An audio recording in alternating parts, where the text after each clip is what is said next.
ಪರ್ವತ ಶ್ರೇಣಿಗಳು ಬಹಳ ಮೆಚ್ಚೆಯಾದವು. ಅದರಿಂದ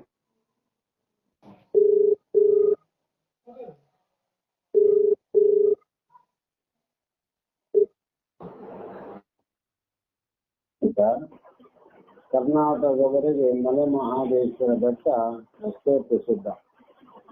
ಹೀಗೆ ಬಹಳ ಪ್ರಿಯವಾದುದನ್ನು ತಿಳಿದ ರಾಯಣ್ಣ ಇಲ್ಲಿಯೇ ಅವರು ಇರುವುದಕ್ಕೆ ಏರ್ಪಾಡು ಮಾಡಿದ. ರಾಯಣ್ಣ ಅಂತ ರಾಜ, ದೇವಕಿಯ ತಂದೆ, ರಕ್ತಪಾತವನ್ನು ನಿಲ್ಲಿಸಿ ಶಾಂತಿಯನ್ನು ಬಿಟ್ಟಿದಂತ ವಿಜಯನರ ಮನೋಭಾವವನ್ನು ತಿಳ್ಕೊಂಡು, ಅಪ್ಪ ನೀವು ಇಲ್ಲಿಂದ ಎಲ್ಲಿ ಹೋಗೋದು ಬೇಡ, ಇಲ್ಲೇ ನೀವಿರ್ರಿ, ನೀವು ಇರುವುದಕ್ಕೆ ಎಲ್ಲಾ ಏರ್ಪಾಡನ್ನ ನಾ ಮಾಡ್ತೀನಿ ಅಂತ ಹೇಳಿದ. ಈಗ ಆ ಗದ್ದಿಗೆ ಎಡಭಾಗಕ್ಕೆ ಸ್ವಲ್ಪ ದೂರ ಹೋದರೆ ಅಲ್ಲಿ ಒಂದು ಸಣ್ಣ ಹಳ್ಳ ಹರಿತಾ ಇತ್ತು. ಅಲ್ಲಿ ಒಂದು ಕಡೆ ಎತ್ತರವಾದ ಕಲ್ಲು ಬಂಡೆಗಳಿವೆ. ಅವುಗಳ ಸಂದಿಯಿಂದ ನೀರು ಧಾರಾಕಾರವಾಗಿ ಸುರಿಯುತ್ತಿತ್ತು. ನೀವು ಅದನ್ನು ಇನ್ನೂ ನೋಡಿದ್ದೀರೋ ಇಲ್ಲವೋ ಅಂತ ಅವ್ರು ಹೇಳ್ತಾರೆ. ಕೆಲವು ಜನ ಅದನ್ನು ನೋಡ್ಯಾರ, ಕೆಲವು ಜನ ನೋಡಿಲ್ಲ. ಅಲ್ಲಿ ಬೆಳಗಿನ ಹೊತ್ತು ಸುರಿಯುವ ನೀರು ಬೆಚ್ಚಗಿದ್ದು ಸ್ನಾನಕ್ಕೆ ತುಂಬಾ ಹಿತಕರವಾಗಿದೆ. ಬೆಳಗ್ಗೆ ನೀರು ತಂಪಿರ್ತಾವ, ಆದ್ರೆ ಅಲ್ಲಿ ಮಾತ್ರ ನೀರು ಬಿಸಿ ಇರ್ತಾವ. ಮತ್ತು ಇವರಿಗಾಗಿ ಒಂದು ಗುಡಿಸಲನ್ನು ಹಾಕಿದ. ಆದರೂ ಅವರು ತಮ್ಮ ಧ್ಯಾನದ ಸಮಯವನ್ನ ವಿಶೇಷವಾಗಿ ಕಳೆಯುತ್ತಿದ್ದರು. ಹತ್ತಿರದ ಯಾವುದೋ ಒಂದು ಗುಹೆಯಲ್ಲಿ ಮತ್ತೆ ಅವರು ತಮ್ಮ ಚಿಂತನೆ ಮಾಡುವಾಗ ಒಂದು ಗುಹೆಗೆ ಹೋಗ್ತಿದ್ರು. ಜನ ಅಲ್ಲಿಯೂ ಅವರನ್ನು ಹುಡುಕಿಕೊಂಡು ಬರತೊಡಗಿದರು. ದಿನದಿನಕ್ಕೆ ಅವರ ಮಹಿಮೆ ಬೆಳೆಯಿತು. ವರ್ಷಗಳು ಕಳೆದಂತೆಲ್ಲ ಸುತ್ತಮುತ್ತಲ ಹಳ್ಳಿಗರಿಗೆ ಇದೊಂದು ಯಾತ್ರಾ ಸ್ಥಳವಾಗಿ ಬದಲಾವಣೆ ಆಯ್ತು. ಇದ್ದಕ್ಕಿದ್ದಂತೆ ಮಹದೇಶ್ವರು ಒಂದು ದಿನ ಏನನ್ನೋ ನೆನಪು ಮಾಡಿಕೊಂಡು ಯಾವುದೋ ಕರೆ ಅವರ ಹೃದಯವನ್ನ ಮುಟ್ಟಿದಂತಾಯಿತು. ಶಂಕರಮ್ಮನಿಗೆ ತಾವು ಕೊಟ್ಟ ಆಶೀರ್ವಾದ ನೆನಪಾಯಿತು. ಅತ್ತ ನಡೆದರು ತಮ್ಮ ಭಿಕ್ಷೆಯನ್ನ ತೆಗೆದುಕೊಂಡು ಬರುವುದಕ್ಕೆ. ಶಂಕರಮ್ಮನಿಗೆ ಏನ್ ಕೊಟ್ಟಿದ್ರು ಭಿಕ್ಷೆ ಅಂದ್ರೆ, ಮಕ್ಕಳಿದ್ದಿಲ್ಲ, ಮಕ್ಕಳಾಗುವ ಆಶೀರ್ವಾದವನ್ನು ನೀಡಿ ಆ ಅವಳಿ ಮಕ್ಕಳಲ್ಲಿ ಮೊದಲನೆಯ ಮಗುವನ್ನ ನಮ್ಮ ಜೋಳಿಗೆ ಭಿಕ್ಷೆಯನ್ನಾಗಲಿಡಬೇಕು, ಇನ್ನೊಂದು ಮಗುವನ್ನ ವಂಶ ಉದ್ಧಾರಕ್ಕಾಗಿ ನೀವು ಬಳಸಬೇಕು ಅನ್ನುವಂತ ಮಾತನ್ನ ಹೇಳಿದ್ರು. ಅದೇ ಮಾತನ್ನು ಕೂಡ ಕೊಡ್ತಿದ್ರು ಶಂಕರಮ್ಮ. ಇದಾಗಿ ಬಹಳ ದಿನ ಆಗಿತ್ತಲ್ಲ, ಈಗ ಅವ್ರ ನೆನಪಾಯ್ತು. ಆ ಕಡೆನೆ ಹೊರಟ್ರು ನೋಡ್ರಿ. ಈಗ ಶಂಕರಮ್ಮನ ಕಡೆ ಹೋದ್ರು. ಕಾರಣ ತಮ್ಮ ಭಿಕ್ಷೆಯನ್ನು ಸ್ವೀಕಾರ ಮಾಡಬೇಕಾಗಿ. ಇತ್ತ ಮಹದೇಶ್ವರನ ಮಾತಿನಂತೆ ಶಂಕರಮ್ಮನಿಗೆ ಅಷ್ಟರಾಗಲೇ ಕಾರಯ್ಯ ಬಿಲ್ಲಯ್ಯ ಎಂಬ ಅವಳಿ ಮಕ್ಕಳು ಹುಟ್ಟಿದ್ರು. ಇಬ್ಬರು ಮಕ್ಕಳಾಗಿದ್ರು. ಅತ್ತ ಮಕ್ಕಳು ಹುಟ್ಟುತ್ತಿದ್ದಂತೆಯೇ ಇತ್ತ ಮಹದೇಶ್ವರರು ಮನೆಯ ಮುಂದೆ ಬಂದು ನಿಂತರು. ಅದನ್ನು ಕಂಡೊಡನೆಯೇ ಆ ದಂಪತಿಗಳಿಗೆ ಹಿಂದಿನದೆಲ್ಲ ಮಿಂಚಿನಂತೆ ಮನಸ್ಸಿನಲ್ಲಿ ಗೊತ್ತಾಯ್ತು, ಅವ್ರಿಗೆ ನೆನಪಾಯ್ತು. ಶಂಕರಮ್ಮ ಮಹದೇಶ್ವರಿಗೆ ತಾನು ಕೊಟ್ಟ ಭಾಷೆಯನ್ನ ತನ್ನ ಗಂಡನಿಗೂ ಹೇಳಿದ್ದಳು. ಬಹಳ ಕಷ್ಟದಿಂದಲೇ ಅವರು ಮಕ್ಕಳನ್ನ ಮಹದೇಶ್ವರರ ಜೋಡಿಯಲ್ಲಿ ಹಾಕಿದ್ರು. ಹೆತ್ತ ಮಗುವನ್ನ ಪಡೆಯುವಾಗ ಒಂದು ಭಾವ, ಪಡೆದ ಮೇಲೆ ಬಿಡುವಾಗ ಬಹಳ ಮೋಹ ಇದೆ. ಯಾರು ಸಂತೋಷದಿಂದ ಕೊಟ್ಟಿಲ್ಲ. ಮಾತಿಗೆ ಸತ್ತಿದರೆ ಭಯ ಭೀತಿಯಿಂದ ನೀಡುವರೆಗಿನ ಶಾಂತಿಯಿಂದ ನೀಡುವಂತ ಪ್ರಸಂಗ ಬರೋದಿಲ್ಲ ಯಾರಿಗಾದ್ರು.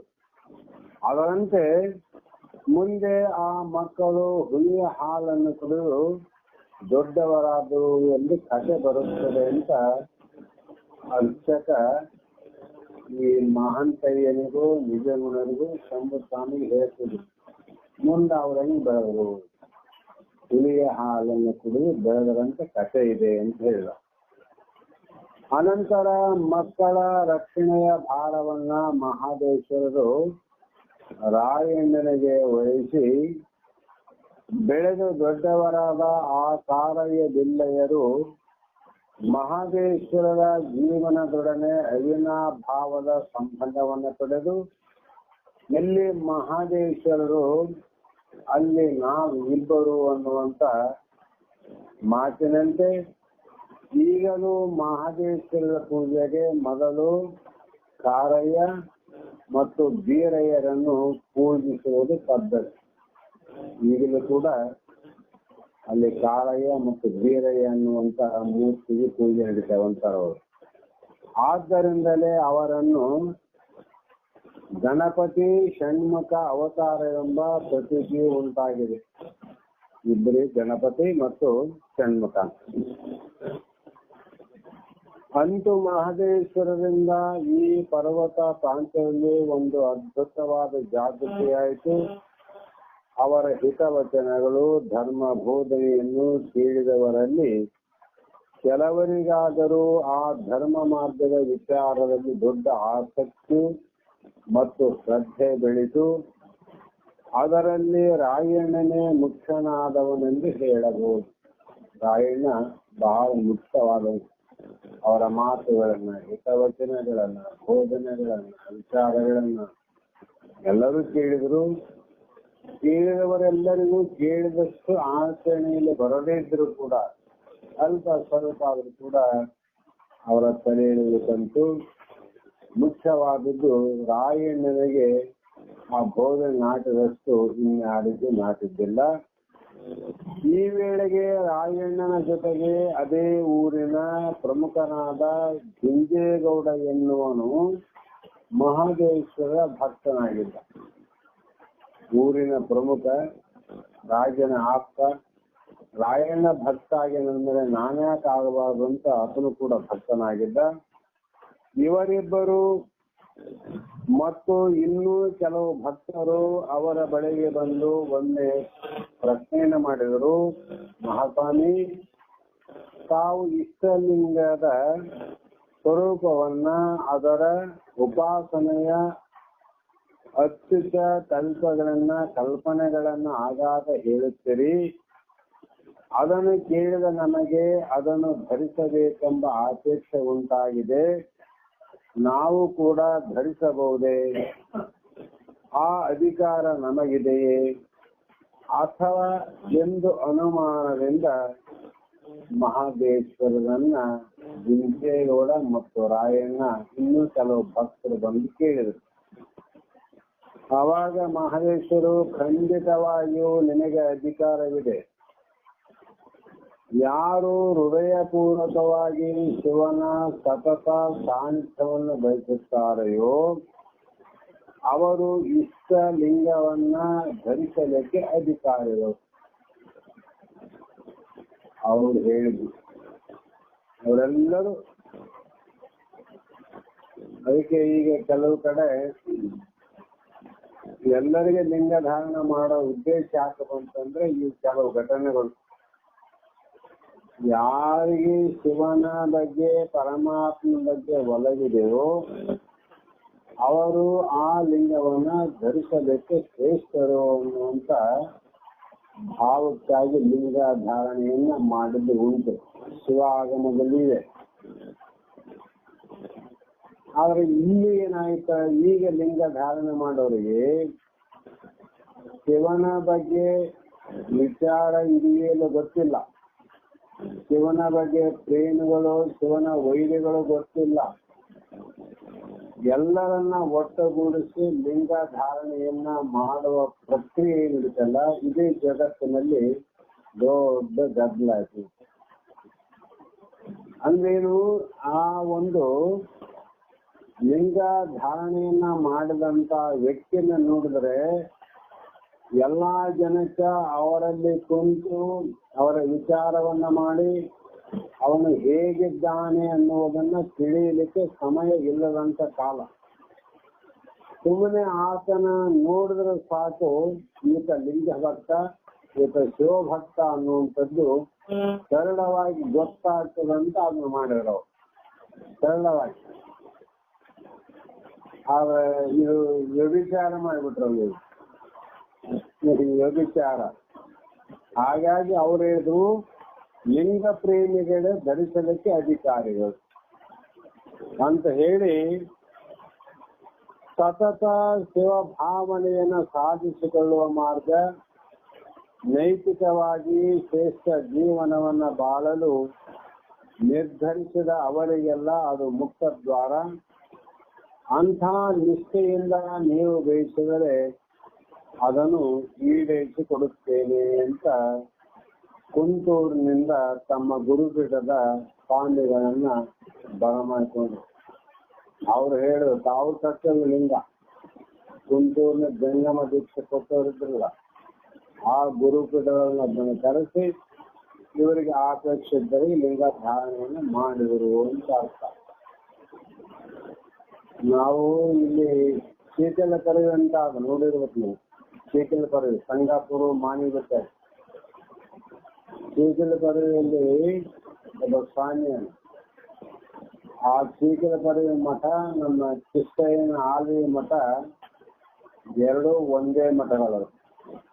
ಆಲಿಗೆಯಲ್ಲಿರೋರು, ಆಮೇಲೆ ಅಲ್ಲಿ ಶೀತಲ ಕರವಿ ಮಠದಲ್ಲಿ. ಅಲ್ಲಿ ಏನು ಮಾಡಿದ್ರು ಅಂದ್ರೆ ಅವ್ರು ತೀರ್ಕೊಂಡ್ರು ಮೊದಲವ್ರು. ಈ ಬೇರೆಯವ್ರು ಬಂದ್ರ ಮೊದಲವ್ರು ಇದ್ದಾಗ ನಾವು ಹೋಗಿದ್ವಿ. ಅಲ್ಲಿ ಮೊದಲೇ ಕೇಳಿದ್ವಿ, ಗೊತ್ತಿತ್ತು ನಮ್ಗ, ಗುರುಗಳು ಹೇಳಿದ್ರು ಒಂದ್ಸಲ. ಹೋಗಿ ನೋಡ್ತೀವಿ, ಸತ್ಯವಾಗಿ ಅಲ್ಲಿ ಬರ್ದಾರ ಗುಡಿ ಪ್ರವೇಶ ಮಾಡುವಾಗ ಲಿಂಗವಿಲ್ಲದವರಿಗೆ ಪ್ರವೇಶವಿಲ್ಲ ಅಂತ ಬರೆಸ್ಬಿಟ್ಟಾರ. ಲಿಂಗ ಇದ್ದವ್ರು ಮಾತ್ರ ಒಳಗೋಗ್ಬೇಕು, ಲಿಂಗ ಇಲ್ಲದವ್ರಿಗೆ ಪ್ರವೇಶ. ಮೊದಲು ಕೇಳಿದ್ವಿ ನಾವು ಸ್ವಲ್ಪ ಶಾಸ್ತ್ರ ಕೇಳಿ ಬಂದಿದ್ವಿ, ನೋಡೋಣ ಏನಂತಾರಂತೇಳಿ. ಅವ್ರು ಪೂಜೆಯಿಂದ ಮಾಡೋ ಮರಿದೇವ್ರು ಇರ್ತಾವಲ್ಲ ಅವೆಲ್ಲ ಬಂದು ವೇಳೆ ಸ್ವಲ್ಪ ನಾವು ಎದ್ದು ಮಾಡಿ ನೋಡಿಲ್ಲ ಅನ್ನುವಂಗ ಸೀದಾ ಹೋಗ್ತಾ ಇರೋದು ಸ್ವಲ್ಪ ತಡ್ರಿ ಅಂತ. ಯಾಕ್ರಿ ಅಂತ ಹೇಳಿ, ನಿಮ್ಗೆ ಲಿಂಗ ಆಗಲ್ಲ ಅಂತ ಹೇಳಿ. ಲಿಂಗ ಇಲ್ಲ ಎದಕ್ಕಂದ್ವಿ, ಇಲ್ಲ ಲಿಂಗ ಇಲ್ಲದವ್ರನ್ನ ಬಿಡಂಗಿಲ್ರಿ ಅಂತ ಹೇಳಿದ್ರು. ನಿಮ್ಗೆ ಯಾರು ಹೇಳ್ಯಾರಂದ್ರು? ನಮ್ಮ ಗುರುಗಳು ಹೇಳ್ಯಾರಂದ್ರು. ಎಲ್ಲಾರ ಅವ್ರಂತ ಕೇಳಿ, ಇಲ್ಲೇ ಅಲ್ಲಿ ಬೇರೆ ಕಡೆ ಮೇಲೆ ಯಾರನ್ನ ಅವ್ರಿಗೆ ಹೋಗಿ ಕೇಳಿ. ಈಗ ಬೇರೆ ರಾಯಚೂರು ಕಡೆಯಿಂದ ಕೆಲವು ಮಂದಿ ಭಕ್ತರು ದರ್ಶನ ಮಾಡ್ಬೇಕಂತ ಬಂದಾರ, ಅದಕ್ಕಾಗಿ ಬಂದಾರಂತ ಹೇಳಿ. ಮತ್ತೆ ನಮ್ಗ ಗೊತ್ತಿಲ್ಲ ಲಿಂಗ ಇದ್ದವರಿಗೆ ಪ್ರವೇಶ ಆದಂತ ಯಾವ ದೇವಸ್ಥಾನದಲ್ಲಿ ನೋಡಿಲ್ಲ, ಯಾವ ಕ್ಷೇತ್ರದಲ್ಲಿಲ್ಲ, ಎಲ್ಲಿ ಕೇಳೇ ಇಲ್ಲ. ಇಡೀ ಭಾರತದಲ್ಲಿ ಹೊಸ ವಿಷಯವನ್ನು ಕೇಳಿದಾಗ ಇಲ್ಲಿ ಬಂದ ಗೊತ್ತಾಗ ನಮ್ಗ. ಅದಕ್ಕೆ ನಿಮ್ ಗುರುಗಳನ್ನ ಕೇಳಿದ, ಈಗೇನು ಒಳಗೆ ನಮ್ಮನ್ನ ಬಿಡ್ತಾರೋ ಅಥವಾ ಬಿಡಂಗಿಲ್ಲ, ಎರಡೇ ಪ್ರಶ್ನೆ ಮಾಡ್ಕೊಂಡ್ಬಂದ್ವಿ. ಬಿಡ್ತಾರೋ ಬಿಡಂಗಿಲ್ಲ. ಅವಾಗ ಹೋಗಿ ಬಂದ್ರೆ ಅತನಿಂದ ಬಂದ, ಈ ಹುಡುಗವನ್ನು ಇಲ್ರಿ ನೀವು ಹೋಗ್ರಂದ. ನಾವು ಹೋಗಿ ತಿರುಗಾಡಿ ಹೊರಗೆ ಬಂದ್ವಿ. ಅವಾಗ ಗುರುಗಳು ಬಂದ್ರು, ಮೊದಲು ನಮಸ್ಕಾರ ಅಂತ ಇಷ್ಟೇ, ಕರದಂಡ ಅಂತ. ಎಲ್ಲಿ ಅವರು ಏನು ಅಂತ ಹೇಳಿ ಹಿಂದಿನಲ್ಲಿ ಇಲ್ರಿ, ಇಲ್ಲಪ್ಪ ನಮ್ಗೆ ಇದು ಗೊತ್ತಿಲ್ಲ, ಇದು ಹೊಸದಾಗೆಲ್ಲ ನಾವು ನೋಡಿದ್ದು. ಲಿಂಗ ಮಧ್ಯೆ ಜಗತ್ ಸರ್ವ ಮತ್ತೆ ಎಲ್ಲ ಶಿವ ಆಗಮ ಹೇಳ್ತಾವ, ಮತ್ತೆ ಈಗ ಲಿಂಗ ಇಲ್ಲ ಪ್ರವೇಶ ಇಲ್ಲಂತ್ರಿ. ಮತ್ತೆ ಲಿಂಗ ಸಣ್ಣದಾಯ್ತಲ್ಲ, ಮತ್ತೆ ಲಿಂಗ ಮಧ್ಯೆ ಜಗತ್ ಸರ್ವ ಅಂತ ಹೆಂಗ ದೊಡ್ಡದ ಹೆಂಗ ಆಗ್ತದ? ನಾವು ದೊಡ್ಡದ ಲಿಂಗ ಅಂತ ನಿಂತ್ಕೊಂಡ್ವಿ, ಸಣ್ಣದು ಮಾಡಿರ್ತೀವಲ್ಲ ಗುಡ ಹೇಳಿ. ಇಲ್ರಿ ಅದು ಇರೋದಂಗೆ, ನೀವು ದರ್ಶನ ಮಾಡಲ್ಲ ಭಾಳ ಚಲೋ ಆಯ್ತು. ಯಾಕಂದ್ರೆ ನಾನಾ ತರದ ಮಂದಿ ಬರ್ತಾರ, ಅವೆಲ್ಲ ಏನೇನ ಮಾಡ್ತಾವಂತೇಳಿ ನಾವು ಇದಕ್ಕ ಹಂಗ ಹಾಕಿವಿ. ಇಲ್ಲಾಂದ್ರೆ ಎಲ್ಲರೂ ಬರಕ್ ಶುರು ಮಾಡ್ತಾರ, ಅಷ್ಟಕ್ಕಾಗಿ ಹಾಕಿವಿ. ಅಂತ ಹಿಂಗೆ ತಿಳ್ತಾರಂದ. ಹಂಗಾದ್ರೆ ಸರಿ ರೀ, ಮತ್ತೆ ಅಷ್ಟಕ್ಕಾಗಿ ಹಾಕ್ಕೊಂಡು ಬಂದು ಹೊರಗೆ ಹೋಗಿ ಬಿಚ್ಚಿದ ಮಂದಿನ ಅಲ್ಲ, ಅದಕ್ಕೆ ಏನ್ ಮಾಡ್ತಾರಂದೀವಿ ನಾವು? ಒಳಗೆ ಹಾಕ್ಕೊಂಬರ್ತಾರ, ಹೊರಗೆ ಹೋಗಿ ಬಿಚ್ಚಿರ್ತಾರ. ಇಲ್ಲ, ಸ್ವಲ್ಪ ಆದ್ರೂ ಅದನ್ನ ಹತೋಟಿ ಮಾಡೋದಂಗೆ ಆಗ್ತದಂತ ಮಾಡಿ ಬಂದ್ರು. ನೀವು ಏನನ್ನ ಮಾಡ್ರಂತೆ, ಪ್ರಸಾದ ಮಾಡ್ರಿ, ಪ್ರಸಾದ ಏನ್ ಬ್ಯಾಡ್ರಿ, ಸ್ವಲ್ಪ ಮಜ್ಜಿಗೆ ಏನ್ ಕೊಟ್ಟರು ಕುಡಿದು ಮತ್ತೆ ಒಳ್ಳೆದಾಗಿ ಹಾಲಿಗೆ ಹೋದ್ವಿ ನಾವು ಆಟ ಮುಂದ. ಈಗ ಕೆಲವು ಕಡೆ ಆಚರಿಸು ಇಲ್ಲಂತಲ್ಲ. ಅದೇ ರೀತಿಯಾಗಿ ಕುಂತೂರಿನಿಂದ ಬಂದ ಆ ಸ್ವಾಮಿಗಳನ್ನ ಅಲ್ಲಿಯೇ ಉಳಿಸಿಕೊಳ್ಳುವ ಅಭಿಪ್ರಾಯವು ಅವರಿಗೆ ಬಂದಿತು. ಅವರಿಗಾಗಿ ಇಲ್ಲಿ ಒಂದು ಮಠ ಕಟ್ಟಿಸಿ ಆ ಗುರುಗಳ ಪರಂಪರೆ ಬೆಳೆಯುವಂತೆ ಏರ್ಪಡಿಸಿದರೆ ಈ ಜನಕ್ಕೆ ಶಾಶ್ವತವಾಗಿ ಮಾರ್ಗದರ್ಶನವಾದ ಬೆಳಕನ್ನು ನೀವು ತೋರಿಸಿದಂತಾಗುತ್ತದೆ ಅಂತ ಭಾವಿಸಿ ಆ ವಿಷಯವನ್ನ ರಾಯಣ್ಣನ ಮುಂದೆ ಹೇಳಿದ್ದೇ ತಡ ಆತ ಒಂದು ಮಠವನ್ನ ಕಟ್ಟಿಸಿದ. ಆ ಮಠವನ್ನು ಅದರ ಜೊತೆಗೆ ಜುಂಜೇಗೌಡನು ಸೇರಿದ. ಹಗಲು ರಾತ್ರಿ ಕಟ್ಟಡದ ಕೆಲಸ ನಡೆಯಿತು. ಕೆಲವೇ ದಿನಗಳಲ್ಲಿ ಮಠ ಸಿದ್ಧವಾಗಿ ನಿಂತು ಇಲ್ಲಿ ನಾವೀಗ ಕುಳಿತಿರುವುದೇ ಉತ್ಸಾಹದಿಂದ ನಿರ್ಮಿತವಾದ ಸಾಲೂರು ಮಠ. ಸಾಲೂರು ಮಠದಲ್ಲಿ ಬಂದಿದ್ದು, ಅಲ್ಲೇ ಕೇಳಕತ್ತಾರೆ ಇವರು, ಈ ಮಠ ಹೆಂಗ ಬಂತು, ಇವರ ಹಿನ್ನೆಲೆ ಏನು, ಇಲ್ಲಿ ತಂದು ಹಚ್ಚಿದವರು. ಹಾಗೆ ಮಹದೇಶ್ವರ ಭಕ್ತರ ಸಂಖ್ಯೆಯನ್ನು ದಿನ ದಿನಕ್ಕೆ ಹೆಚ್ಚಿತು. ಆದರೆ ಅವರಲ್ಲಿ ಬಹುಮಂದಿ ಲೌಕಿಕ ಪ್ರಯೋಜನವನ್ನು ಬಯಸಿ ಬರುತ್ತಿದ್ದರು. ಲೌಕಿಕ ಪ್ರಪಂಚದ ಕಷ್ಟಗಳನ್ನು ನಿವೃತ್ತಿ ಮಾಡಿಕೊಳ್ಳೋದಕ್ಕಾಗಿ. ಏನು ಕಾಯಿಲೆ ವಾಸಿ ಆಗಬೇಕು, ಮಕ್ಕಳೆಲ್ಲರಿಗೂ ಮಕ್ಕಳಾಗಬೇಕು, ನಿರುದ್ಯೋಗಿಯಾಗಿ ಉದ್ಯೋಗ ಸಿಗಬೇಕು, ಅನಂತ ವಿಚಾರ ಲೌಕಿಕದಲ್ಲಿ ಉಂಟು. ಮತ್ತೆ ದನ ಕರುಗಳು ಹೆಚ್ಚು ಆಗಬೇಕು, ಅವುಗಳ ರೋಗ ನಿವೃತ್ತಿ ಆಗಬೇಕು. ಹೀಗೆ ತಮ್ಮ ಕುಟುಂಬ ಸಂಸಾರ ವೃದ್ಧಿ ಆಗಬೇಕು ಅನ್ನುವ ಬೇಡಿಕೆಗಳನ್ನ ಮುಂದಿಟ್ಟುಕೊಂಡೇ ಬಹಳಷ್ಟು ಜನ ಬರ್ತಿದ್ರು. ಆದರೂ ಮಹದೇಶ್ವರರು ಬೇಸರ ಪಟ್ಟುಕೊಳ್ಳದೆ ಉಪಾಯದಿಂದ ಅವರ ಮನಸ್ಸನ್ನ ಧರ್ಮದ ಕಡೆಗೆ ತಿರುಗಿಸಲು ಪ್ರಯತ್ನ ಮಾಡಿದರು. ಬೇಸರ ಪಡ್ತದಿಲ್ಲ, ಎಲ್ಲ ಹೇಳಿ ಹೇಳಿ ಮತ್ತೆ ಧರ್ಮದ ಕಡೆ ತಿರುಗಿಸೋ ಬಿಡುವುದಿಲ್ಲ. ಇದೇ ಗುರುಗಳ ಮುಖ್ಯ ಕೆಲಸ. ಎಲ್ಲ ಆಯ್ತಪ್ಪ, ನೀವ್ ಅನ್ಕೊಂಡ್ರೆ ಆಯ್ತು ಅಂತ ಹೇಳ್ರಿ, ಅಷ್ಟೇ ನಿಮಗೆ ಆನಂದ ಕೊಡ್ತದೇನು, ಅವರಿಂದ ಸುಖ ಆಗ್ತದೇನು, ಹೀಗೆ ಹಲವು ರೀತಿ ವಿಚಾರಗಳನ್ನ ಹೇಳಿದಾಗ ಅವ್ರ ಮನಸ್ಸು ಮತ್ತೆ ಮುಂದೆ ಹೋಗ್ತಿತ್ತು ಜ್ಞಾನದ ಕಡೆಗೆ ಅಂತ. ಬೇವಿನ ಕಾಳಿಯನ್ನ ಇನ್ನೊಮ್ಮೆ ನೋಡಿದಾಗ ಆ ಬೇವಿನ ಕಾಳಮ್ಮಗೆ ಅವರು ದುಡಿದು ಉಣ್ಣಬೇಕು, ಸೋಮಾರಿಯಾಗಿ ಬದುಕಬಾರದು ಅನ್ನುವ ಒಂದು ಬದುಕನ್ನ ಕಲಿಸಿಕೊಟ್ಟಿದ್ರು. ಆ ದುಡಿಮೆಯನ್ನು ಕಲಿತಂತ ಆಕೆ ಈಗ ಬಹಳ ಶ್ರೀಮಂತರಾಗಿದ್ಲು. ಆಕೆಯನ್ನ ನೋಡಬೇಕೆಂಬ ಆಸೆ ಆಯ್ತು ಅವರಿಗೆ, ಮತ್ತೊಂದ್ಸಲ ನೋಡಮಂತ. ಅವಳೀಗ ಮಹದೇಶ್ವರವೇ ಕಾಯಕದ ದೀಕ್ಷೆಯನ್ನು ಕೊಟ್ಟು ಜೀವನದ ಮಾರ್ಗವನ್ನು ಹಚ್ಚಿದ್ದು ನಮಗೆಲ್ಲರೂ ನೆನಪಿದೆ. ಅವಳ ಮಾತಿನಲ್ಲಿ ಅರ್ಥವನ್ನು ಮಾತ್ರ ಆಕೆ ಪಾಲನೆ ಮಾಡಿದ್ಲು. ಅವೆರಡು ಮಾತು ಹೇಳಿದ್ರು, ಪೂರ್ಣ ಪಾಲನೆ ಮಾಡಿದ, ಅರ್ಥ ಮಾಡಿದ್ಲು. ದುಡಿಮೆಯೊಂದಕ್ಕೆ ಆಕೆ ಹೆಗಲು ಕೊಟ್ಟಳೆ ಹೊರತು ಆ ದುಡಿಮೆ ಸತ್ಯ ಶುದ್ಧ ಕಾಯಕವಾಗಿ ಅದು ಪರೋಪಕಾರಕ್ಕಾಗಿ ಸಹಾಯವಾಗಬೇಕು ಅಂತ ಹೇಳಿದ್ರು. ಅದನ್ನು ಬಿಟ್ಟು ಅರ್ಧ ಮಾತ್ರ ಮಾಡಿದ್ಲು.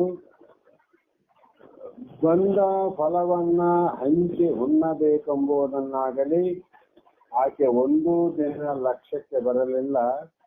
ಸ್ವಾರ್ಥದ ದುಡಿಮೆಯಲ್ಲೇ ತೊಡಗಿದ್ದಳು ಆ ಬೇವಿನ ಕಾಳಮ್ಮ. ಮಹದೇಶ್ವರು ಎಷ್ಟು ವರ್ಷಗಳಾದ ಮೇಲೆ ಇನ್ನೊಮ್ಮೆ ಅಲ್ಲಿಗೆ ಬಂದಾಗ ಆಕೆ ದೊಡ್ಡ ಶ್ರೀಮಂತರಾಗಿದ್ಲು. ಆ ಶ್ರೀಮಂತಿಕೆ ಸೊಸೆಯಂದಿರನ್ನು ಮೊಮ್ಮಕ್ಕಳನ್ನ ಕಂಡು ಸಂತೋಷದ ಸುಪ್ಪತ್ತಿಯಲ್ಲಿ ಓಲಾಡುತ್ತಾ ಹಿಂದಿನದೆಲ್ಲ ಮರೆತೇ ಬಿಟ್ಟಿದ್ದಳು.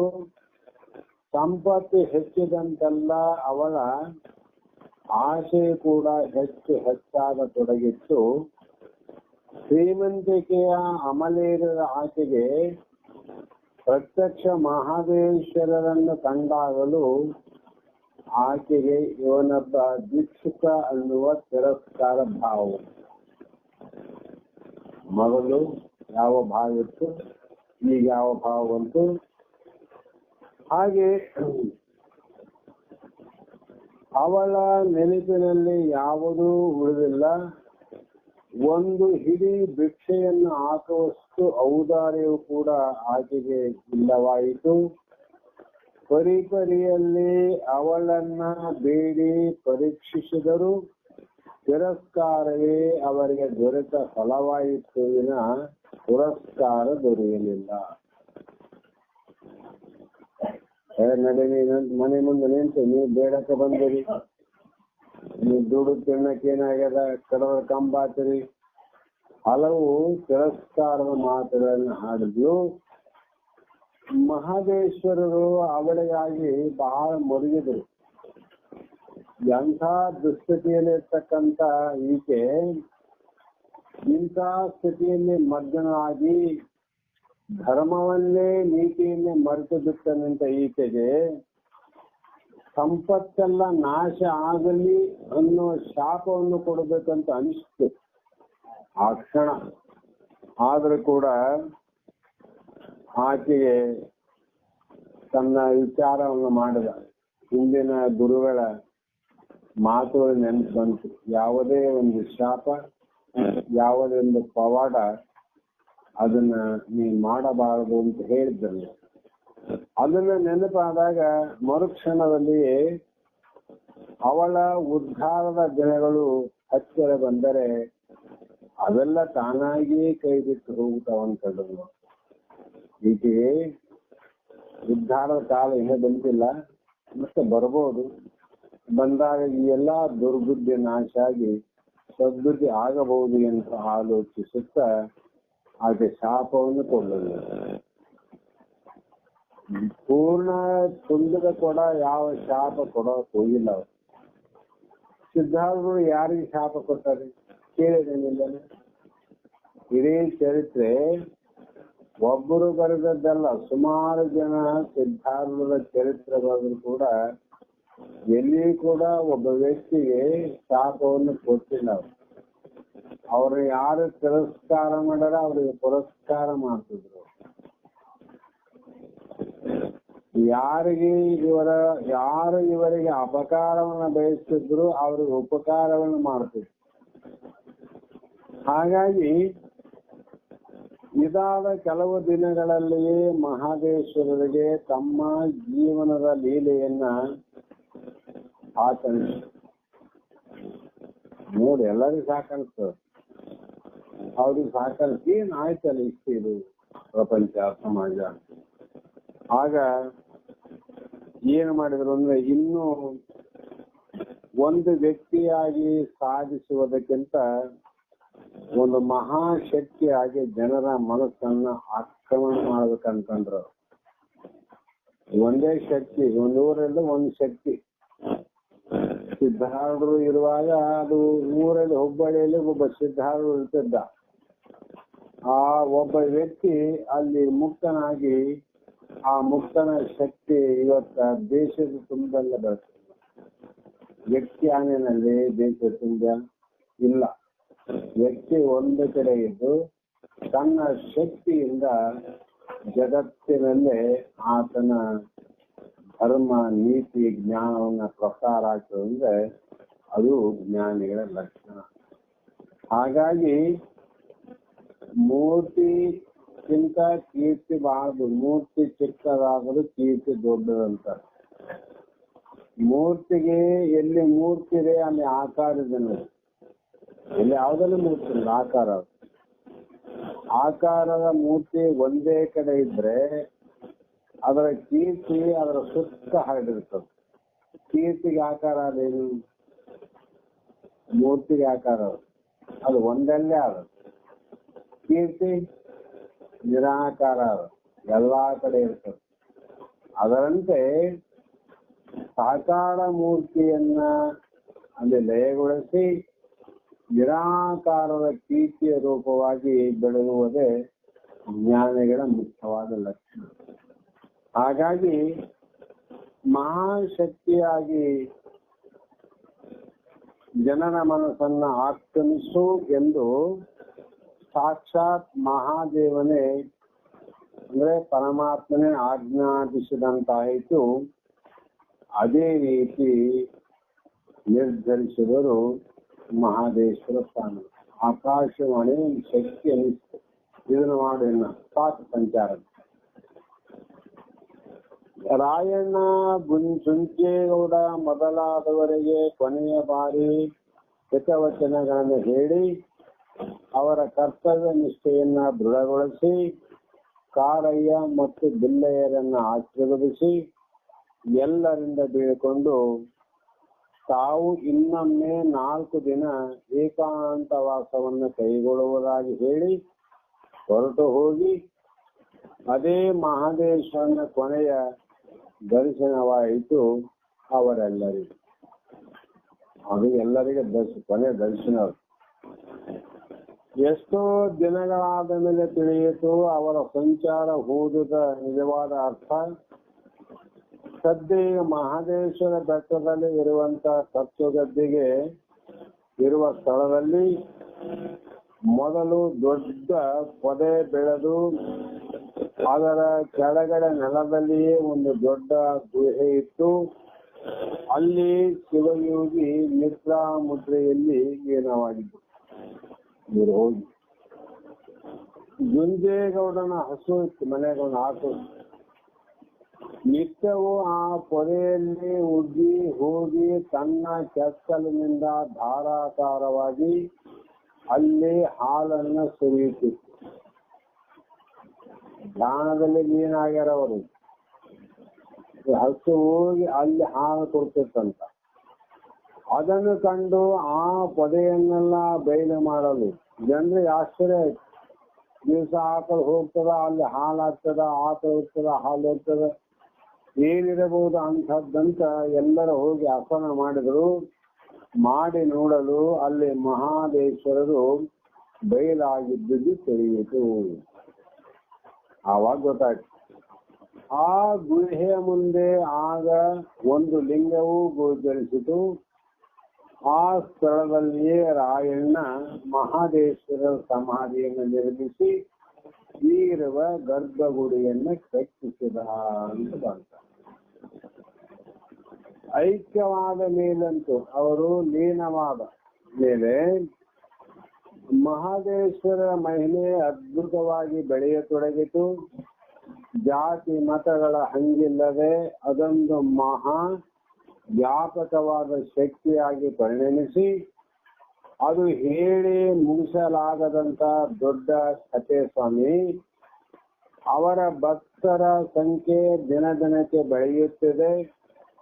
ಅವರ ಸ್ಮರಣೆಯಿಂದ ಧ್ಯಾನದಿಂದ ಜನರ ಬಾಳು ಹಸನಾಗುತ್ತಿದೆ. ಇಂದಿಗೂ ಅವರು ಚಿರನೂತನವಾದ ಪ್ರಭೆಯಾಗಿ ನಾಡಿನ ಪುಣ್ಯವಾಗಿ ವಿಶ್ವವ್ಯಾಪಕವಾದ ಶಕ್ತಿಯಾಗಿ ವಿಶ್ವಾತೀತವಾದ ಮಹಾತತ್ವವಾಗಿ ಪರಿಣಮಿಸಿದ ಸ್ವಾಮಿ. ಆ ಒಂದು ಕತ್ತು ಗದ್ದಿಗೆ ಪ್ರಭಾವದಿಂದ ಅಂತ ಅರ್ಚಕ ಇವರು ಹೇಳಕತ್ತಾರ. ಅರ್ಚಕನ ನಿರೂಪಣೆ ಮುಗಿಯಿತು. ಒಂದೇ 2 ದಿನ ಸಮಯ ಇತ್ತು. ಯಾಕಂದ್ರೆ ಶಿವರಾತ್ರಿ ಕೊನೆ ದಿನ ಇವರೆಲ್ಲ ದರ್ಶನ ಮಾಡ್ಕೊಂಡು ವಾಪಸ್ ಹೋಗೋರು. ಆವಾಗ ಶಂಭುಲಿಂಗರು ಕಣ್ಣು ಮುಚ್ಚಿ ಅದನ್ನ ಕೇಳ್ತಿದ್ರು ಶಂಭು ಸ್ವಾಮಿ. ಅದೇ ಸ್ಥಿತಿಯಲ್ಲಿ ಲೀನವಾದಂತೆ ಮೌನವಾಗಿದ್ದರು. ನಿಜಗುಣರು ಕೇಳ್ತಾ ಕೇಳ್ತಾ ಮಾತನಾಡುವ ಸ್ಥಿತಿಯಲ್ಲೇ ಇರಲಿಲ್ಲ. ಕೇಳುತ್ತಿದ್ದ ಇತರರು ಚಿತ್ತದಲ್ಲಿ ಬರೆದವರಂತೆ ಸ್ತಬ್ಧರಾಗಿ ಹೋಗಿದ್ದರು. ಮಹಾದೇಶ್ವರರ ವ್ಯಕ್ತಿತ್ವದ ದಿವ್ಯ ಮೌನವೇ ಮಠವೆಲ್ಲ ಯಾಚಿಸಿರುವಂತೆ ತೋರುತ್ತಿತ್ತು ಅಂತ ಆ ದಿನದ ವರ್ಣನೆಯನ್ನು ಆ ಮಹಾದೇಶ್ವರ ಬೆಟ್ಟದ ಇತಿಹಾಸವನ್ನ, ಚರಿತ್ರೆಯನ್ನ, ಇಲ್ಲಿಂದ ಶ್ರೀಶೈಲದಿಂದ ಮತ್ತು ಒಬ್ಬ ವ್ಯಕ್ತಿ ಸುತ್ತೂರು ಮಠಕ್ಕೆ ಬಂದು ಅಲ್ಲಿ ಸೇವೆ ಮಾಡಿ ಪವಾಡ ಮಾಡಿ ಆ ಒಂದು ದೇಶಿಕೇಂದ್ರ ಮಾತಿನಂತೆ ಕುಂತೂರಿನ ಮಠಕ್ಕೆ ಬಂದು ಜಂಗಮ ದೀಕ್ಷೆಯನ್ನು ಪಡೆದು ಅಲ್ಲಿಂದ ಸಂಚಾರ ಹೋಗಿ ಹೋಗಿ ದಾರಿಯ ಮಧ್ಯದಲ್ಲಿ ಹಲವು ಜನರನ್ನು ಉದ್ಧರಿಸಿ ನಂತರ ಹಲವು ಯುದ್ಧಗಳನ್ನು ತಪ್ಪಿಸಿ ಬುದ್ಧಿಯನ್ನು ಬೋಧಿಸಿ ಅನಂತ ಲೌಕಿಕವಾದ ಬೈಕೆಗಳನ್ನು ಇಟ್ಟುಕೊಂಡವರೆಗೆ ಆಶೀರ್ವಾದ ಅನುಗ್ರಹವನ್ನು ಮಾಡಿ ರಾಜರ ಮನ್ನಣೆಯನ್ನ ಭಕ್ತ ಸಮೂಹವನ್ನು ಹೆಚ್ಚಾಗಿ ತೆಗೆದುಕೊಂಡಂತ ವ್ಯಕ್ತಿ ಕೊನೆಗೆ ಮಹಾದೇಶ್ವರರ ಬೆಟ್ಟದ ಒಂದು ಪಡೆಯಲ್ಲಿ ಒಂದು ಗುಹೆಯಲ್ಲಿ ಅವರು ಲೀನವಾದರು. ಆ ಲೀನವಾದ ಸ್ಥಳದಲ್ಲಿ ರಾಯಣ್ಣ ಅನ್ನುವಂತ ನಾವು ಮಹಾದೇಶ್ವರ ಭಕ್ತ ಈಗಿನ ಕತ್ತು ಗದ್ದಿಗೆ ಮಠವನ್ನ ನಿರ್ಮಾಣ ಮಾಡಿದ್ದಾರೆ ಎನ್ನುವುದಕ್ಕೆ ಪೂರ್ವದ ಕಥೆ ಮುಗಿತು. ಅಷ್ಟೇ ಮುಗಿಸದ ನಾವು ಕೂಡ ಇಲ್ಲಿ ಮುಗಿಸೋಣ. ಇದೊಂದು ಶಬ್ದವಾದ ನಾಳೆ ದಿನ ವಿಚಾರ ಮಾಡೋಣ ಅಂತಕ್ಕಂಥ ಮಾತನ್ನು ಹೇಳಿ ಮಂಗಲವನ್ನು